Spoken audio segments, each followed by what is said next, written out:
parce que c'est dans la métropole de Rouen et que je suis particulièrement attaché à ce territoire, avoir à nouveau une intervention pour attirer l'attention de l'Assemblée régionale sur la situation de Chapelle Darblay à Grand-Couronne. C'est très court, simplement pour vous rappeler que le plan de sauvegarde de l'emploi devrait s'appliquer sans finalement que les pouvoirs publics n'interviennent véritablement pour changer cela. Depuis l'automne dernier, on sait que les salariés se sont mobilisés véritablement régulièrement pour sauver l'usine et sa production qui est unique en France, en tout cas dans le secteur papetier. On sait que la filière papier normande est véritablement exemplaire et que les actualités récentes suscitent de l'inquiétude et de l'incompréhension.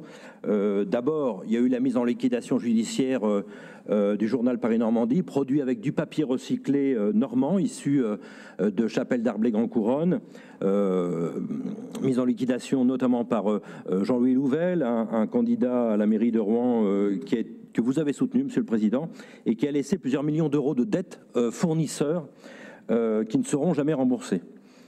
Moi, je me réjouis de l'entreprise, de la reprise par le groupe Rossel, puisque c'était l'offre qui était soutenue par les salariés de Paris-Normandie, en tout cas une majorité. Et il est évident que les conséquences économiques sur la filière vont être très importantes. Quelques éléments, par exemple 236 emplois directs qui sont menacés, mais aussi en même temps avec tous les sous-traitants et les sociétés sous contrat, eh bien c'est près de 800 emplois indirects qui sont là aussi menacés.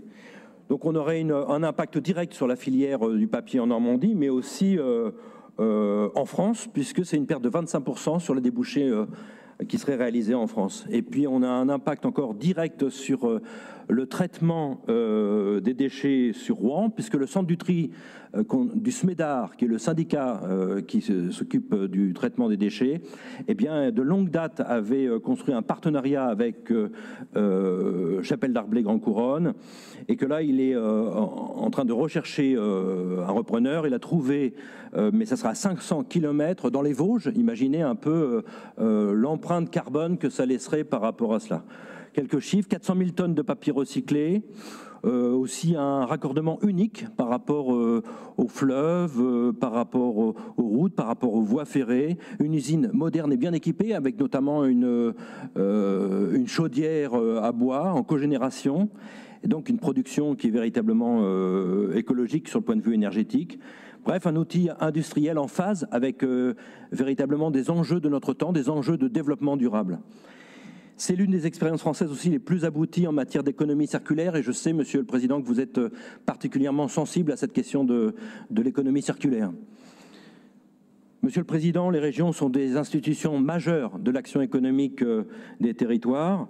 Dans ce cadre-là, la Normandie, tout le monde le sait, a un rôle à jouer pour relocaliser un certain nombre de ses productions, mais relocaliser, c'est bien, mais empêcher les entreprises du territoire de fermer, c'est mieux. Et Chapelle Darblay, pour conclure, c'est un site avec un potentiel énorme qui est assis sur une production locale responsable, respectueuse de l'environnement.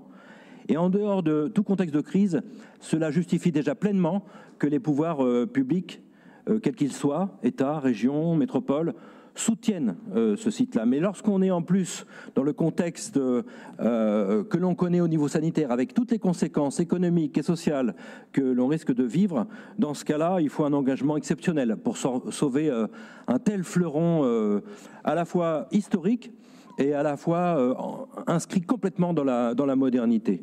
C'est un acteur majeur de l'économie régionale, Monsieur le Président. Vous avez pu sauver